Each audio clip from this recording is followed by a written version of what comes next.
budget comes through my agency. The big thing that I do is put out the president's budget.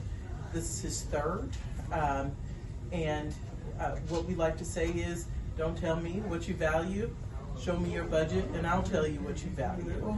And the president's father would say that to him, and he has made that something that we all turn to when you think about budgets. It's not just numbers, it's about people.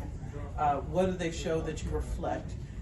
And we like to talk about this president's budget in 4 categories, or 4 values. Investing in American people, things like paid leave, we believe is lacking. Most major economies in this world have paid leave.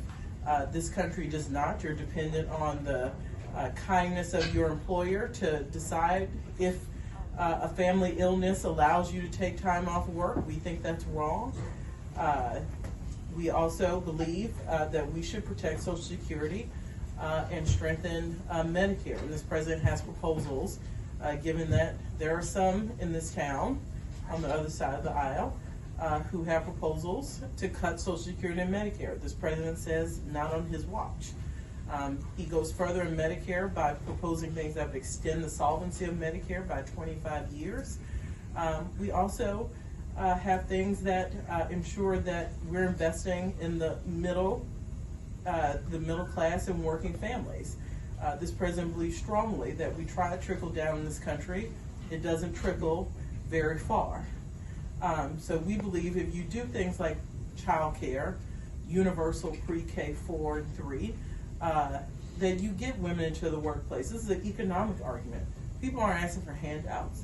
They're asking for a little breathing room. And you know how we get to do all those things, but also being fiscally responsible. We ask those at the very top to pay their fair share, begin to pay their fair share, as the president says.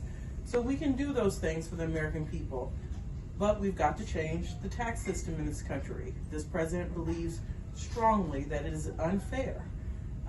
There are some billionaires who pay less of an effective tax rate than nurses and teachers in this country. One study says the 400 wealthiest families pay 8% of their income. 8%. I don't pay 8%, and I know many of you don't pay 8%. We should do something about that. One proposal, the president says if you're a billionaire or hundreds of millionaire, you should pay a minimum tax rate of 25%.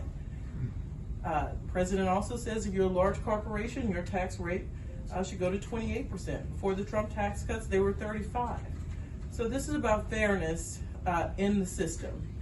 And if we don't start focusing on tax policy, that means the other side goes to cutting spending. They say we shouldn't do food assistance. Well, guess what? $6 a day. That's what we do for families on SNAP. Who eats on $6 a day? And that's the high level mark that people now want to cut. 2/3 of people on SNAP have a disabled person in the household, have an elderly person in the household, or a child. Talk about work requirements. We're going to send children to work. You know, this is basic fairness. And people's eyes glaze over when you talk about tax policy. But if we don't have a fair tax system, the only other way, the other side will say we can get our fiscal house in order is to cut those things working families need. And this president believes that's bad for the economy, bad for the American people, and he has put out a plan to do it differently. And that's my spiel on this president's